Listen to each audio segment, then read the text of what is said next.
Magandang gabi po sa inyong lahat. Welcome to the Dean Mel Show. I am your host, Dean Mel Santa Maria. Muli po, samahan nyo kami sa isang oras na sob na kwentuhan. Nakikita po tayo sa Signal Cable Channel 1, 1PH, sa Facebook at YouTube channel ng 1PH, pati na rin po simulcast sa Radyo 5 92.3 News FM. Kaya po literally, tayo yung napapanood, napapakinggan hindi lang po sa Pilipinas, kundi po sa buong daigdig. Kaya to all of you out there, Merry Christmas and a Happy New Year coming from all of us here at the Dean Mel Show. Ngayong gabi, napaka-special po ng ating guest. Siya po ang matuturing kong talagang creator of music. Basta't kayo mga nganta, magaling na kayo sapagkat na-interpret nyo ang isang kanta. Pero kung bukod kayo'y kumakanta, hindi lilikha nyo pa ang kanta nyo, ibang level na kayo. Ibang level na po kayo sapagkat master na kayo, kumbaga sa chess, grandmaster na kayo, talaga kayong nasa level na ng royalty. Royalty in the music world. Lalong-lalo na po ngayong Pasko. Alam niyo po, tuwing Pasko, itong ating guest, baka mas natatandaan pa natin siya kaysa kay Santa Claus. At po, pagdating ng Setyembre, sumisilip-silip ng Pasko. Pagdating ng November, damang-dama na natin. Nandiyan na po yung mga nagtitinda ng parol, lahat dyan, kwitis, ano pa, Belen, mga Christmas tree, kamukha po nitong nasa likod ko. Pagdating po ng Desyembre, ayan na, sukdulan na yan. At January, may hangover pa nga po tayo mga Pinoy. Kaya po, ang sabi nila, ang Pilipinas daw ang pinakamahabang Christmas season in the whole wide world. Pero mabalik po tayo sa ating guest na po. Siya po ay lumilika ng hindi lang mga ordinaryong kanta, extraordinaryong kanta, hindi lang tumatanyag dito sa Pilipinas, tumatanyag sa buong mundo, hindi lang po mga normal songs, but Christmas songs pati. Naku, sigurado po na pagdating ng Pasko, ayan na, nasaan tong si ating guest ngayon?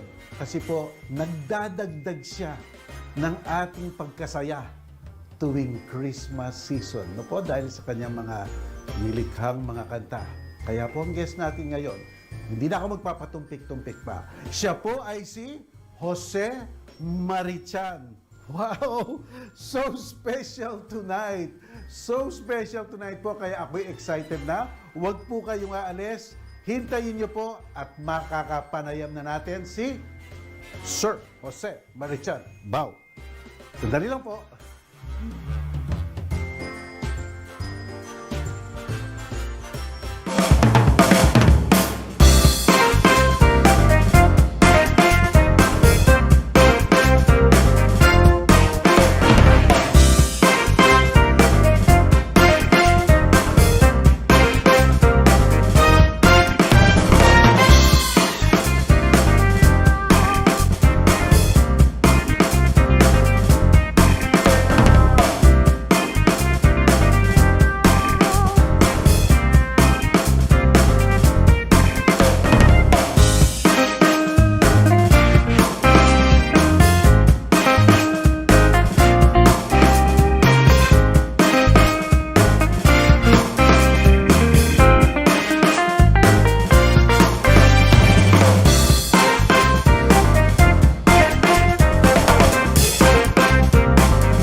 Pasko, ang MVP Group of Companies at mga kaagapay natin ay maagap at tuloy-tuloy na nagsishare ng blessings at tulong sa mga kababayan nating nangangailangan. Kayo rin, join us in this maligayang bayanihan movement, spread the joy and hope, and help change lives. You can send your donations at the account flashed on your screen or contact us in the following details.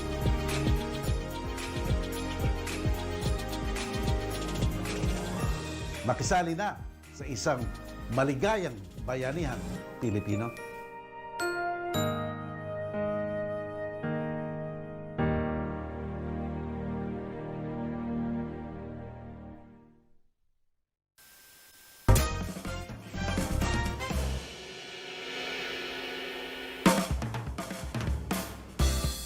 Nagbabalik po tayo dito sa Dean Mel Show. Po inyong host, Dean Mel. At hindi ko na po patatagalin pa. Let us welcome Jose Marichan. Hi sir, how are you? Thank you, Dean Mel, and a pleasant good evening to you, and good evening to your listeners and viewers, and good morning to those who are watching from the US and Europe. So, wow, you're worldwide, Dean Mel. You're Thank shown you. worldwide. Yes. Jo Marie, how's the pandemic now for you? How are you adjusting? Okay naman? Well, I'm keeping my safety protocols. I have a safety protocol officer living with us. My youngest daughter. My youngest daughter is a marine scientist by profession, although her work has been postponed for a while because of the pandemic. So she's helping me in my real estate business. So she's the one who always reminds, Dad, your mask. Dad, your face shield. Buti. That's good. Alam mo, Jo Marie, dito sa... first of all, maraming salamat for giving your time for us today or tonight. And It's this morning, it's my this pleasure, evening. Dean. It's my pleasure, Dean Mel. Thank you. We have a dynamite question for you. We have a dynamite question. By the way, the way you announced my name, Mr. Jose Marichan, parang ang family name ko, Marichan. Sorry. It's really Jose Marie Chan. Kasi pinangalan ako sa Holy Family, Saint Joseph and Mother Mary. So Jose Marie. Jose Maria. Wow, talaga ha. You must be a very religious person. Well, not very religious, but I'm deeply rooted in my faith. And so I was born, in fact, March of 1945, which reveals my age, 1945, so close to the feast day of Saint Joseph. Wow. And at that time, because of the perilous war, the Second World War, it was towards the end of the World War. And so my grandmother was praying really to the Holy Family to keep our family safe. And that's why I was named Jose Maria, Jose Marie. And Dean Mel, Yep. I'm married to a woman named Mary Ann. See, so perfect. Jose Marie, married to Mary Ann. Kinuha nyo na lahat. Well, Jo Marie, eto ang dynamite question namin ha. Okay. Ni-research ng mga researcher ko dito. Tuwing Pasko, every Christmas, sino daw ang mas sikat? Si Mariah Carey o ikaw? O ikaw? To me, the most sikat at Christmas season is the baby Jesus. Oh, what an answer. Siyempre naman. He is the reason for our season. He is the reason why we are celebrating Christmas. Let's not forget, it's not Santa Claus, it's not Rudolph the Red-Nosed Reindeer. Yeah. It's not it's not the bibingka, it's not the bibingka and the puto bongbong. No? Yeah, those are all the incidentals that help to celebrate the Christmas season. Yap. Alam mo, Jo Marie, going to what you said kanina, no, yung you were born 1945, and yet Yes. and yet the songs that you make, yung mga kanta mo, parang ang natatandaan ko sa mga kanta mo yung tono ng You Make Me Feel So Young You make me feel so young. Parating ganyan, di ba? How is that? How do you create that kind of song constantly, consistently, and almost throughout your life? Hindi naman constantly because, I also go through periods of drought when there are no melodies that come my way.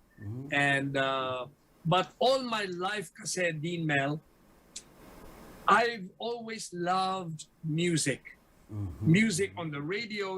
Growing up in Iloilo, wala pa kaming television noon, ha? In the 50s, wala pang television sa Iloilo noon. So, I was an avid radio listener. And yung mga idols ko noon, sila Bobby Nang, Larry Nang, Lito Gorospe, Joe San Diego. Yun ang mga idols ko sa radio. And they were playing all this beautiful music that I imbibed. I imbibed the music that I heard. So, siguro nasa consciousness ko, yung all the music, all the songs that I heard all my life.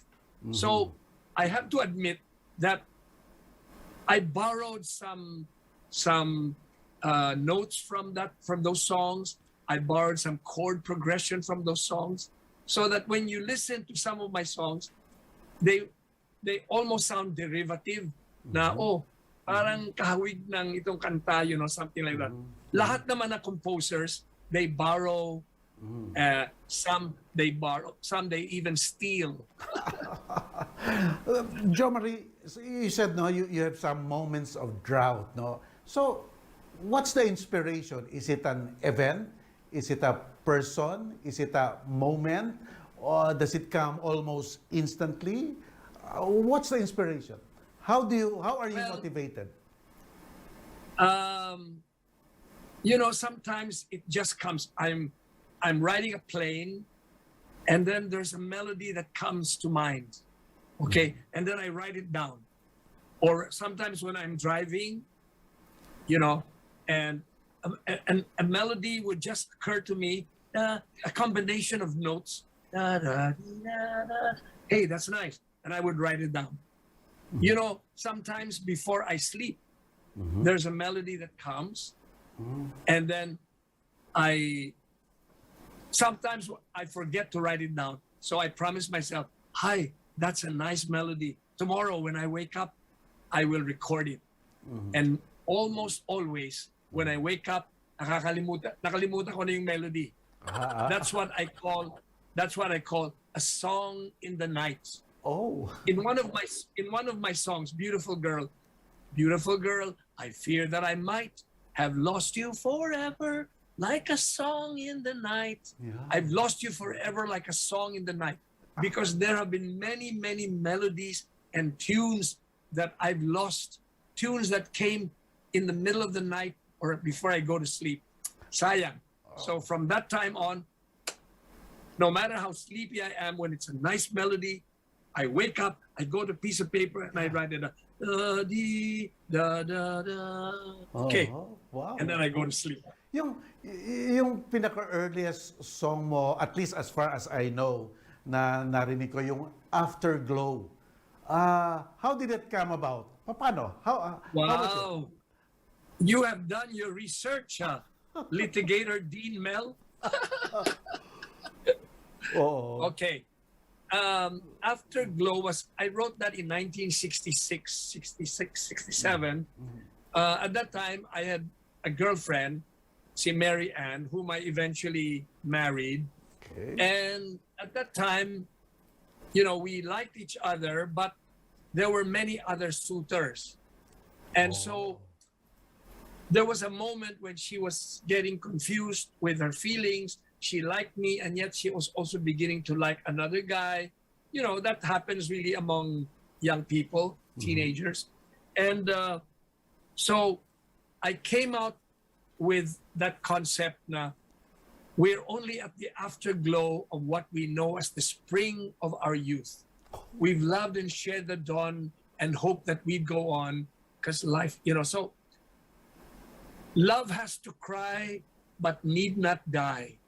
Love has to sigh but need not die. So we have to go through the trials. So Afterglow was the story of that moment. And the melody, I don't know where I borrowed it from, but do you remember how it goes, Dean Mel? Sample nga para sa ating audience. Do you remember? I'm testing you now. So let me now be the litigator. Well, parang nakalimutan. You do it. Okay, so I don't want to embarrass you because you're much younger than I am.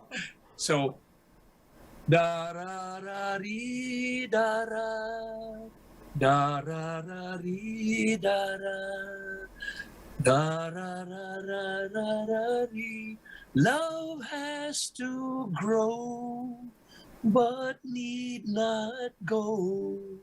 Heart has to know the test of time. We go through days into years, calloused by doubts, joys, and fears. Love has to cry, but need not die. Heart has to sigh the test of time. Wow, galing. Afterglow was released in 67. Thank you. That was released in 1967. It was my first ever recording. Ano pa yun? Maliit pa yung naplaka na 45 RPM. 45, Yes. 45. The 45. Opo. I'm curious lang, Jo Marie. Anong nauuna? Which comes first? The words or the melody? Almost always, Dean Mel, it's the melody that comes first. Oh, okay. Yeah, always, almost always. Like, one time I was riding a plane and the melody came, daran, daran, daran, daran, darararan. Yeah, pal. Daran, daran, daran, daran, darararan. Galing So naman. that's the start of Love at 30,000 feet. Yeah. Ito like sa Beautiful Girl. Ayan, alam ko yung tono niya na, yung Beautiful Girl. Talagang one of my favorites. Beautiful Girl. Sabi mo, wherever you are, I fear that I might have lost you forever, like a song in the night. Now that I've loved again. Ito yung sabi mo kanina. After a long time, I've loved again. Napaka-prolific. How did that come out? Those words. Well, I mentioned to you about Song in the Night, no? Yes. Just a while ago, I mentioned to you about Song in the Night, which I lost after I woke up the next morning. So, in Beautiful Girl, I never met the girl. Okay. That's the story of Beautiful Girl. I was imagining a young man at a party with a lot of people, a lot of guests, talking and drinking and socializing. And then from a distance, he noticed a pretty girl, a beautiful girl. So he's still talking, but he promised himself, before the end of this night, I'm going to meet her. Okay. So talking, and then after an hour, looking around, nawala na yung girl. So he never got to meet her. He never even got the name. That's the story of Beautiful Girl. Ang galing, Ang galing. And it's napaka-prolific ng mind mo sa mga words. Hindi ka ba kinakabahan, Jo Marie, na there might come a time na maubusan ka ng words? Because you've done so many songs with so many concepts and events and situations. Meron pa ba? How do you sustain that creativity? Well, you read books and you read other poetry, and you get ideas from other people. You watch movies, you listen to music, and you get ideas from other songwriters, you know. And sometimes, if I am at a loss for words, I get the help of other songwriters, other lyricists, ang tawag sa kanila, mga lyricists who write lyrics. And I have worked with several lyricists in the past. I've worked with Pinky Valdez, with Freddy Santos. I've worked with Greek Hortaleza. I've worked with Jimmy Santiago, Rina Cañiza. I've worked with so many other people, Dean Mel. For example, in 1977, there was a first Metro Pop Song Festival na ginawa dito sa Maynila. And at that time, I was living in the United States. Kasi with the martial law, it forced us to move to the US and to set up our business there. Okay? Because the sugar business was taken over by the Marcos regime, and he nationalized the entire sugar industry. And so nawala kami ng negosyo. I mean, he did not take over our business, but he just took over the function of sugar trading. So napilitan kami to move to New York and to set up. Anyway, to go back to my story, first Metropop, I wanted to join the competition. Alam mo, I grew up being a competitive person. Yeah. I'm very competitive sa negosyo, but I'm also very competitive sa pangliligaw ng babae. And you know, and also very competitive sa music. So I wanted to join the first Metropop. Yep. And I had this melody, which I considered one of my favorite melodies. And I was, number one, it was the distance. You know, being in New York, how are you able to produce a song and enter it a festival? So I was lucky to meet a young guy named Jimmy Santiago. Okay. Jimmy Santiago was an advertising executive. And we had worked together kasi gumawa rin ako ng mga jingles. Ang dami kong nagawang jingles, Dean Mel. Yep. Mamaya, we can talk about that. But anyway, I said, Jimmy, can you write lyrics to this melody? And sabi niya, Joe, busy lang ako ngayon. Next time na lang. Next time, please. Sabi ko, sige, I will remember your name. I'll write down. I promise I will get in touch with you. My next choice was Rolando S. Tino. Oh, okay. He was a professor. He was a professor of English at the Ateneo during my time. Yeah, during my time also. So he wrote the lyrics to that song. Okay, and I submitted it into the Metropop. The melody goes like this. Da ra ri da ra ra ra ra ra. Da ra ri da ra ra ri da ra. Da ra ri da ra ra ri ra ra. Da ra ra ra ra. Da ri ru ri ra la la. And he wrote, Rolando Estino wrote beautiful lyrics. And the title of the song is Minsan Pa. Wow, oh, yeah. Yeah. And I'll sing it now with the words. Minsan pa magkatagpong muli. Minsan pa kung ako'y swertehin. Asa ko'y wala namang kundi ang malaman mo.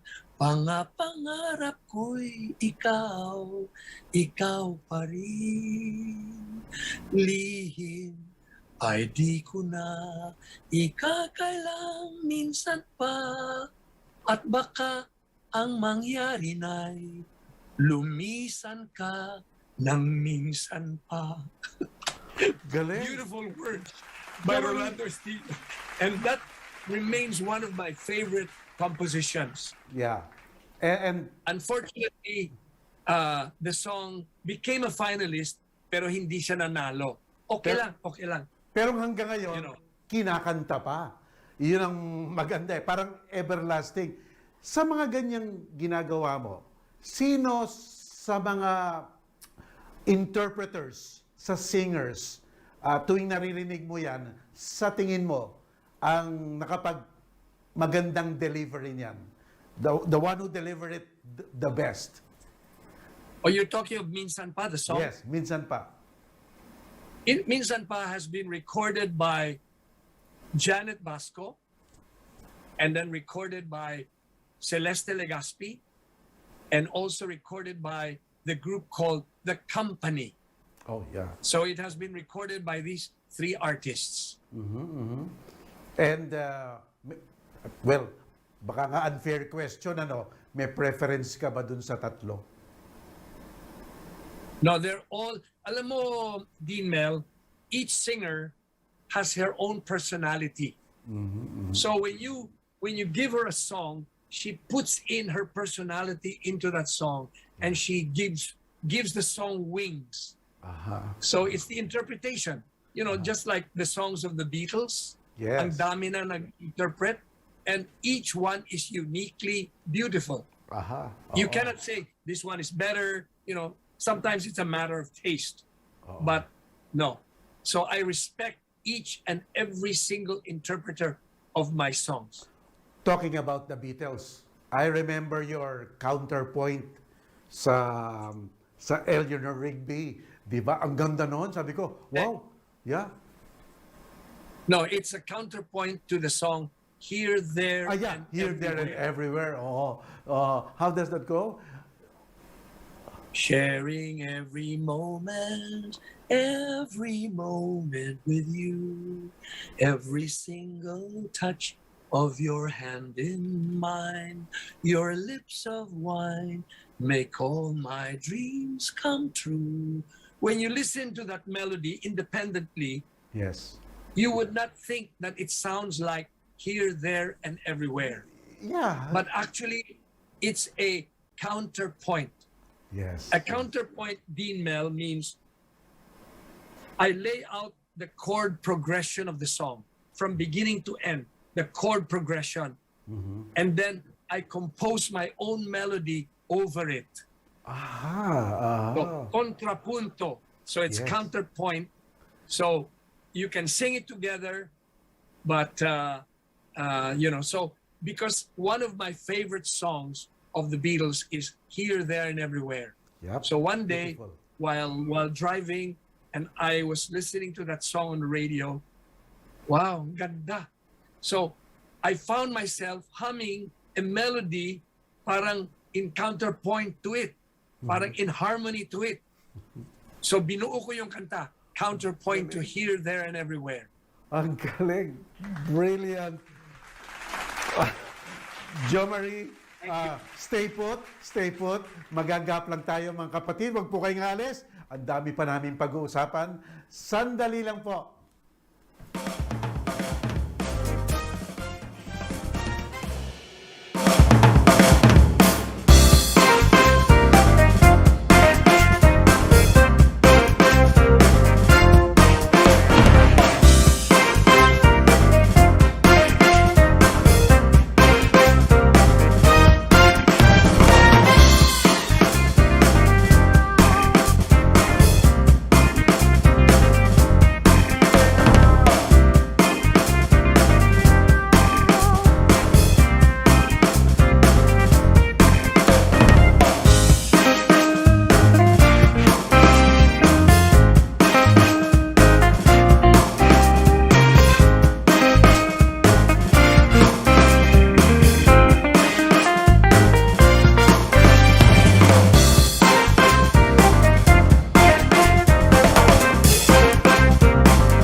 high lily, high low. Wow. You know, you find yourself singing along. See? So that's the secret to a hit song. It has to be catchy. And ilan na nabibilang mong hit songs mo, Jo Marie? Ang daing na nun. Actually, Dean Mel, I've had so many songs. I've composed and recorded many songs, but not all of them became hits. Yeah, I always compare my songs as my children. Each song is like a child created in a special way. Okay?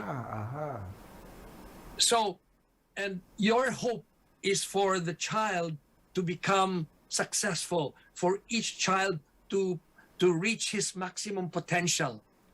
You know? So you want your son to someday become a successful doctor, a successful lawyer, a successful banker, a president of a bank. You know, those are your dreams for your children. And those are my dreams for my songs. When I write a song, I always hope that it would be accepted by the public and it would become a hit. It would sell a lot of records. It would be sung by different people. But unfortunately, not all my songs have become hits. And so I feel a little bit disappointed na yung ibang mga anak ko, maybe hindi nakatapos ng college, hindi nabigyan ng opportunity, you know, to be heard, the song. So, yeah, that's how I feel. And talking about your children, sila rin, ang gaganda rin ng boses. Mana kay daddy. Yes. Well, they're blessed with not only beautiful voices, but they also compose. Many of them compose songs. Wow, ang galing ha.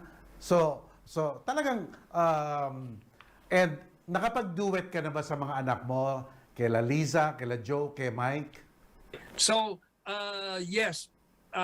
In my latest CD called Going Home to Christmas, I have a song there that I sing with my daughter and my 3 sons. It's called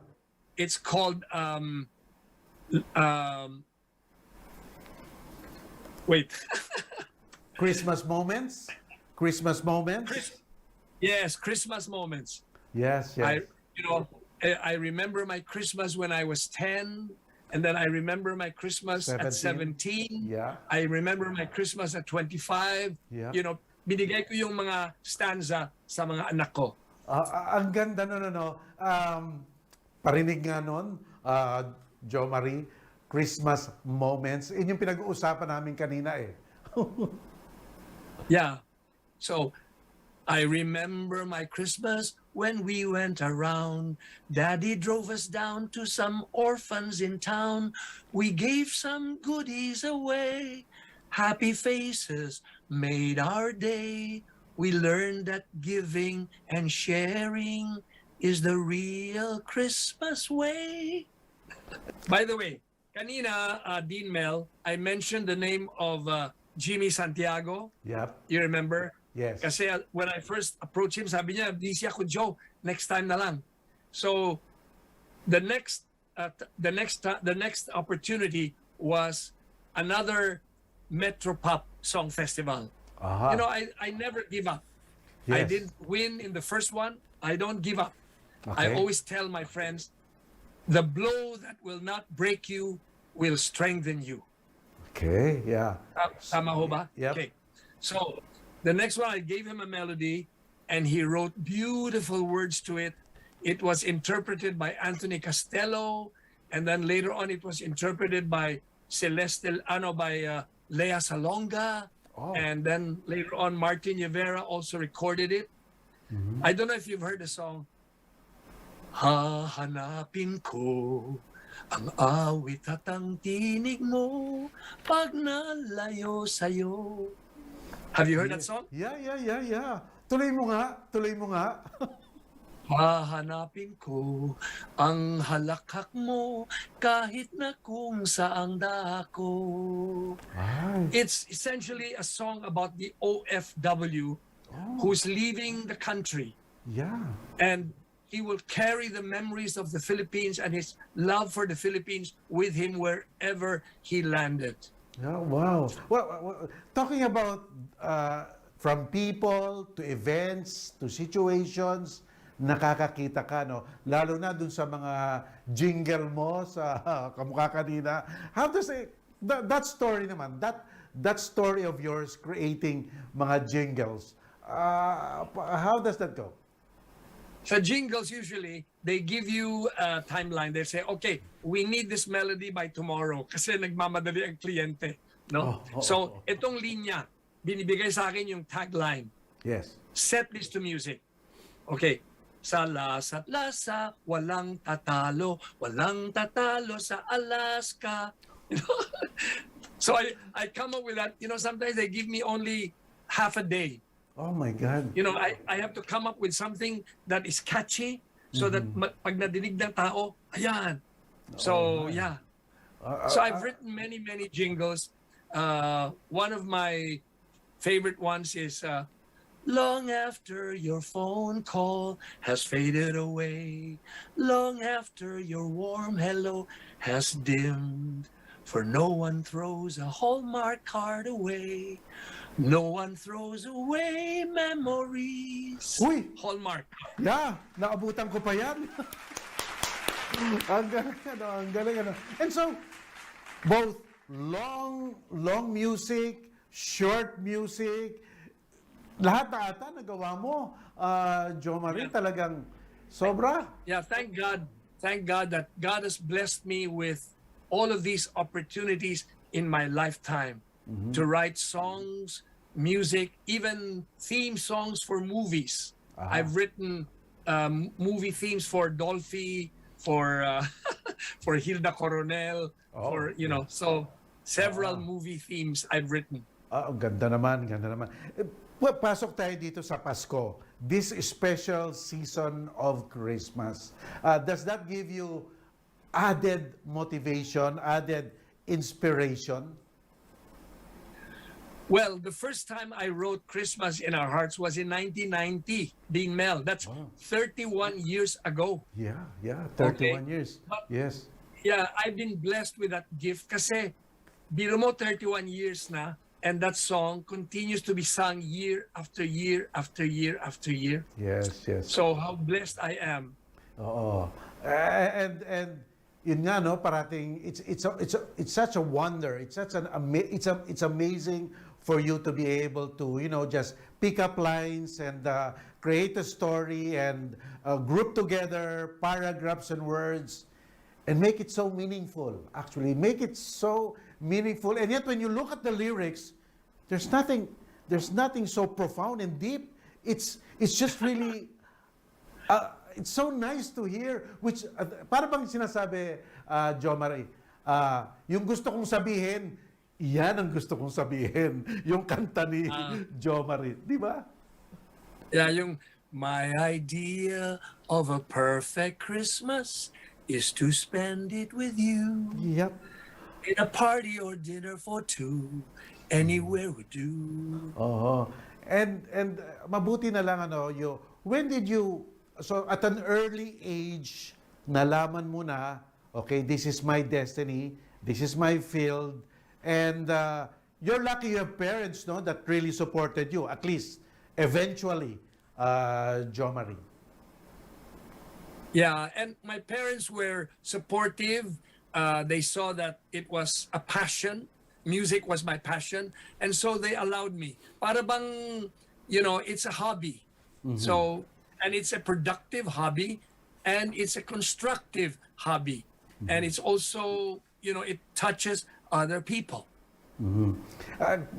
Sino ang, I mean, if you have somebody to collaborate with, like another composer or a singer now, sino ang i-collaborate mo? Sinong nasa isip mo ngayon? Well, I would like to collaborate again with Lea Salonga. And it's my dream one day to compose a musical, a whole musical. Oh, wow. Talaga? What's your favorite musical, Dean Mel? Les Miserables. American musical. Les Miserables. ano pa, The Lion King, Phantom of the Opera. So, it's my dream, Dean Mel, na mabuo ko yung isang musical. And then I already have the story in mind. In fact, I have some melodies in mind. Ang kailangan ko lang ngayon is a collaborator, somebody who will help me write the book, who will help me write the lyrics. Yeah, the You know. script. Oh wow.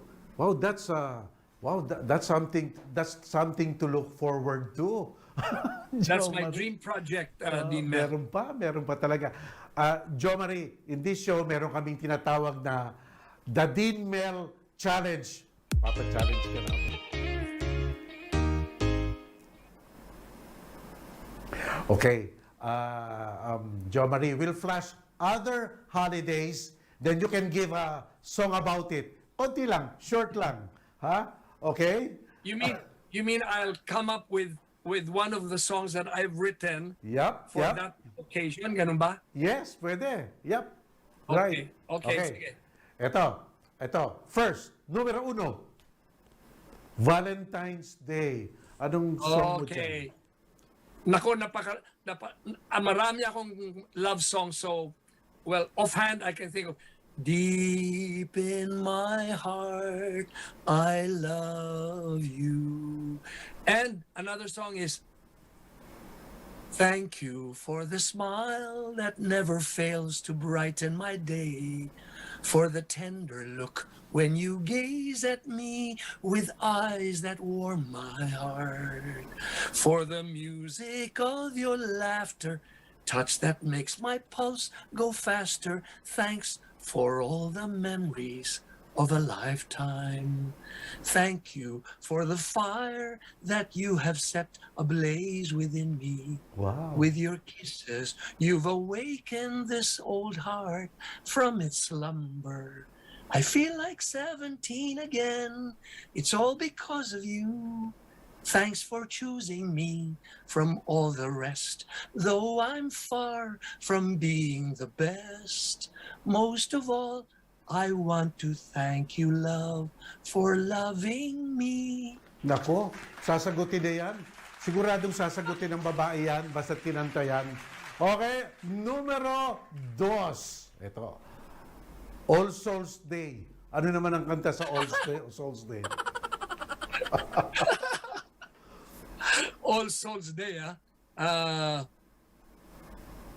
ito. Gently an awareness of a loving presence. His words, do not be afraid. His message, peace be with you. Rabbi, remember, it is the Lord at the tempest and the storm in the... Well, anyway, the song, I was distracted. Sorry, yeah. I was distracted by... Yeah, but the song is called It Is the Lord. Wow. It is a composition that I wrote about the resurrection. Galing. So- Wow. O ito, numero 3, pangatlo. Singles Day. Singles Day. Oh, madali yan. Fancy meeting you alone in the crowd. Couldn't help but notice your smile. Oh, can we wow. just stop and talk a while? That's right. Oh, ito. Okay, the last one. The last one is this one. Ano yan? 11 sale. Ano yan? Shopee. Oh, Shopee. Shopee. Okay. 11-11. Okay. When you put together 11-11, it's like two people facing each other. Okay. Okay? They're both the same. So the song of mine that comes to mind is A Love to Last a Lifetime. Wow. Wow. We're all just merely passing through, doing what we can do in our lifetime. We have more than one adventure to take, more than one dream to make in our lifetime. Yeah, love to last a lifetime. So, itong tanong ko, Jo Marie, saan mo naman ipe-place yung Please Be Careful With My Heart? Saan mo ipe-place yun? Anong holiday you mean? Oo. Maybe All Souls Day? All Souls Day? no. Not All Souls Day. Valentine's. Ako, any day of the year, 365 days. Ayun, nako, ang gandang kanta nun. Diba? When the girl is insecure, the girl is saying, if you love me like you tell me, please be careful with my heart. You can take it, just don't break it, or my world will fall apart. Diba? And then the guy will say, the guy will assure her, that he will not let her world fall apart. Na, sometimes when you come up with the music, ini-imagine mo ba yung boy and girl nag-a-answer sila sa kanta mo? For a duet, No. purposely for a duet? No, that love is, that please be careful with my heart. Actually, as far as I remember, it's my first ever duet that I composed. Wow, ha. Yes. And ang dahil pa dito, no, yung tinitingnan ko yung looming, I have fallen in love, looming from the battle, her courage will never fade. Kanta naman nun. Okay, the lyrics of that song, I have fallen in love with the same woman 3 times. The lyrics I did not write. Okay. It's from a poem written by Ninoy Aquino. Oh, really? Yes. He was in jail. He was jailed by Marcos during the martial law regime because he was imprisoned by President Marcos during the Marcos regime because he was branded as being a communist. Mm-hmm. Remember, that was the reason why Marcos declared martial law, because he says we were under the threat of communism. Yep. Anyway, that's a political discussion that we yes. can have another time. So Ninoy was in jail for many years. He could not even see his wife, Cory. So on the occasion of their 19th wedding anniversary, he composed that poem. I have fallen in love with the same woman 3 times. And it was long after the EDSA revolution when the Ninoy Aquino movement approached me and showed me that poem, that beautiful poem that Ninoy wrote. And they requested me if I could set it to music. And so that's what happened. So word for word was Ninoy Aquino's poem, and I set it to music. Beautiful. Last question, Jo Marie. What's your theme song with your wife? Dean Mel, I have written many songs for my wife. But the very first, the first one that I wrote for her, that was my favorite, is Refrain. Okay. Memories of you follow everywhere I go, down the high and byways of my days. Music of your laughter fills my every dream like a love song from long ago.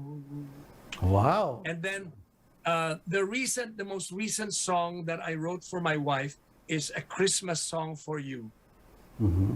I sing my song for you, a song as new as when our love was born. For to me, you'll always be as young as Christmas morn. Wow. Galing. So I've written many songs for my wife. Jo Marie, for our audience and those aspiring to be like you, what are Jo Marie's 4 principles in life? Okay. Number 1 is integrity. You should be honest. You have to be honest to others and honest also to yourself. Okay. Number 2, you have to have a deep faith in God. Because without your faith, life is meaningless. What are we living here for? See? So deep faith in God. Number 3 is family. Because family is what gives meaning to your existence. And number 4 is my message kanina, that giving and sharing. Those of us who have been blessed with sufficiency should reach out and share our blessings with those in need. Wow, galing. And what song, Jo Marie, would you suggest that we hear during this pandemic sa mga kanta mo? Well, I have a song called Be Gentle. Be gentle, and all the world is yours. A river flowing home to sea, I shall be. Be strong and know your heart. Protect the small and the weak.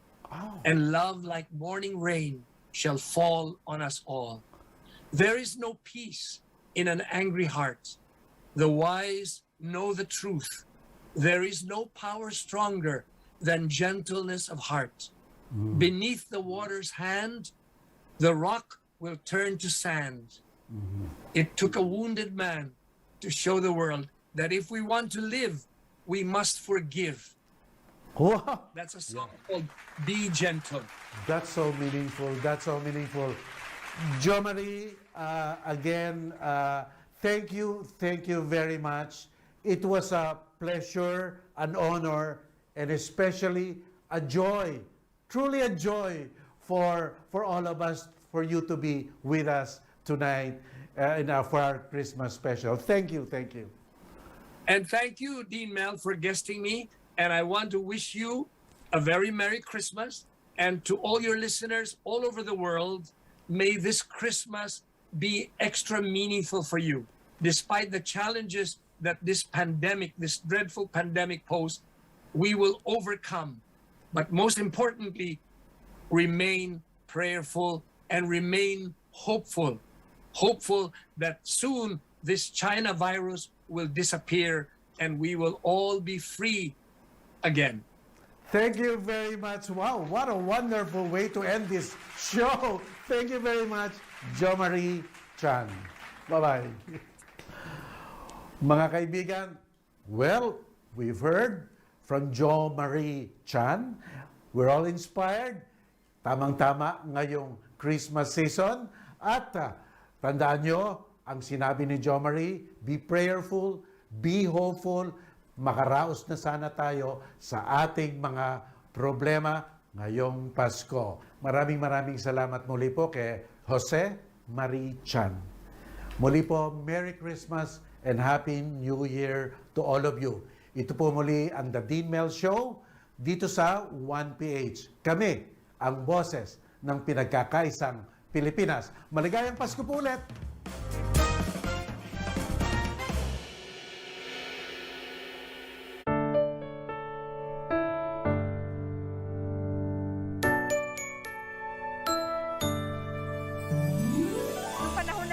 COVID na kulang yung facilities natin for responding to COVID patient. Mabilis namang tumugon si MVP at sabi niya sa amin ay tulungan natin. Itong pandemya, itong COVID, ang pinaka-naapektuhan ang